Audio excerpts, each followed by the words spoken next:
Halo teman-teman, jumpa lagi dengan saya dalam channel TV Poli. Hari ini saya akan mengajarkan kalian materi tentang pemanasan global. Tapi teman-teman, anak-anak semua, jangan lupa untuk like dan subscribe ya videonya. Oke, hari ini materi kita tentang pemanasan global. Pemanasan global kita kenal dengan istilah global warming. Dan itu adalah proses meningkatnya suhu rata-rata atmosfer, baik laut dan daratan bumi, yang terjadi karena meningkatnya emisi gas rumah kaca. Gas tersebut diantaranya adalah gas karbon dioksida yang kita kenal dengan CO2, lalu ada yang namanya gas metana atau CH4, dinitrogen oksida atau N2O, lalu ada gas metal klorida yang kita kenal dengan CH3Cl, dan uap air yang sebagian besar dihasilkan oleh proses pembakaran bahan bakar fosil. Anak-anak semua, efek rumah kaca sebagai suatu sistem di bumi sangat dibutuhkan oleh setiap makhluk hidup. Lalu kita lihat bahwa tanpa itu semua, bumi akan menjadi sangat dingin. Akan tetapi, jika efek rumah kaca berlebihan dari keadaan normalnya, maka sistem tersebut akan bersifat merusak. Lalu kita lihat bahwa ternyata efek rumah kaca terjadi akibat energi panas matahari yang sampai ke permukaan bumi, yang sebagian diserap oleh bumi sehingga menghangatkan bumi, tapi sebagian lagi itu dipantulkan kembali ke luar angkasa. Adanya gas rumah kaca di atmosfer mengakibatkan sebagian panas matahari yang terperangkap di atmosfer dipantulkan kembali ke permukaan bumi.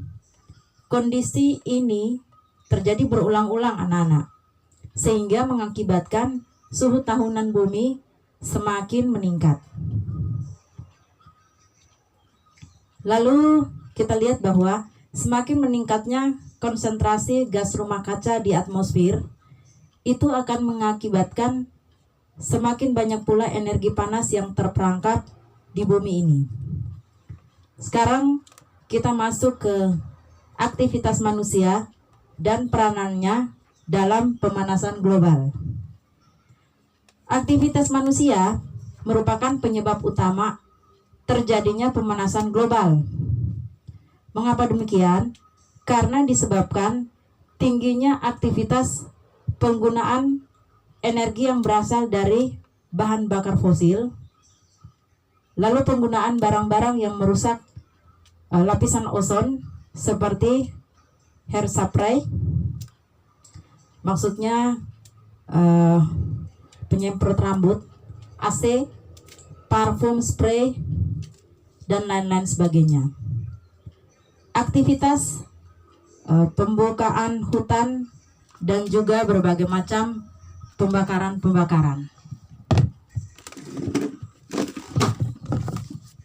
Ya. Lalu kita lihat lagi terjadinya pemanasan global itu kira-kira disebabkan oleh apa-apa saja, teman-teman. Beberapa penyebab terjadinya pemanasan global itu disebabkan adalah akibat dari efek rumah kaca yang terjadi di bumi tentunya, dan juga karena polusi dari karbon dioksida dan pembakaran bahan bakar fosil, gas metana dari peternakan dan pertanian, aktivitas penebangan pohon, dan penggunaan pupuk kimia yang secara berlebihan di mana-mana. Sekarang kita lihat lagi kira-kira gejala-gejala terjadinya pemanasan global.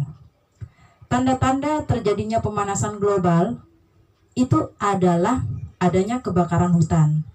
Situs purbakala itu cepat rusak, lalu ketinggian dari gunung itu menjadi berkurang, anak-anak. Satelit bergerak di angkasa itu lebih cepat, terjadinya pelelehan gunung es, lalu banyaknya danau yang hilang di daerah kutub, mekarnya tumbuhan di kutub utara, lalu habitat makhluk hidup pindah ke daratan yang lebih tinggi, dan meningkatnya kasus alergi gitu. Sekarang kita mau lihat lagi, kira-kira apa yang menyebabkan dampak dari pemanasan global.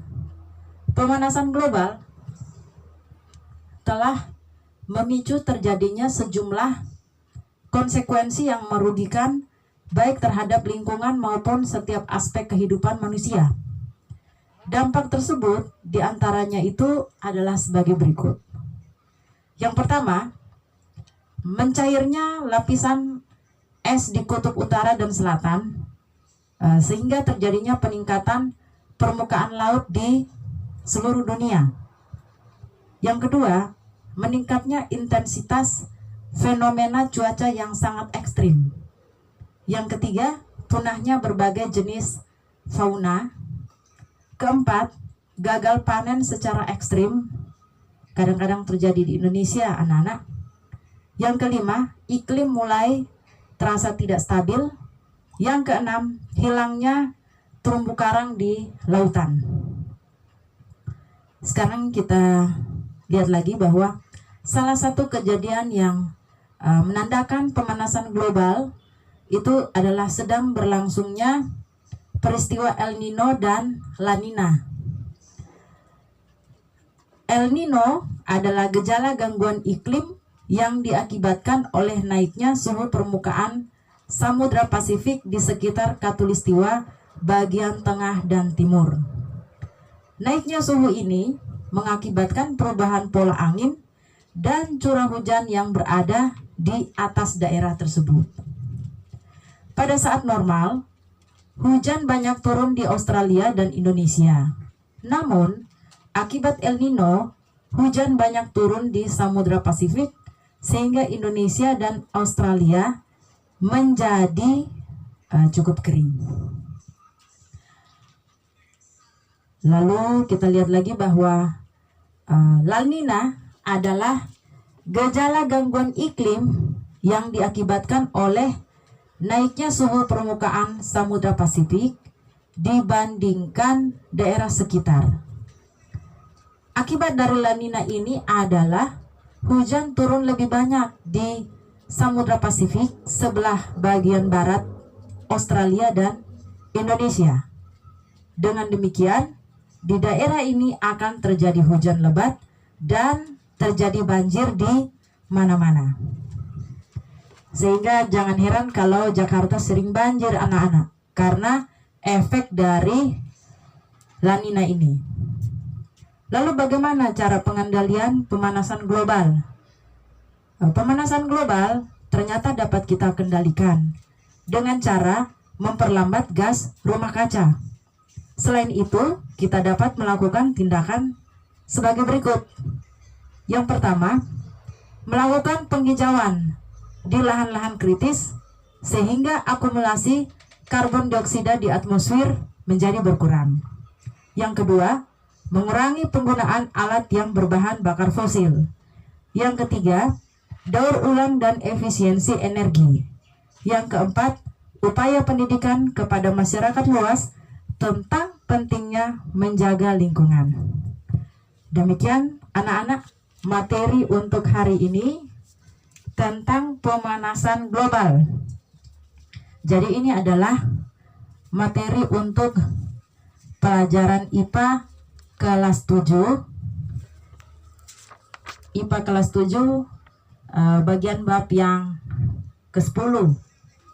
Dan kita akan jumpa lagi pada keesokan harinya, tentu saja dalam channel yang sama, yaitu channel Tipuli. Jangan lupa like dan subscribe videonya. Dadah semua.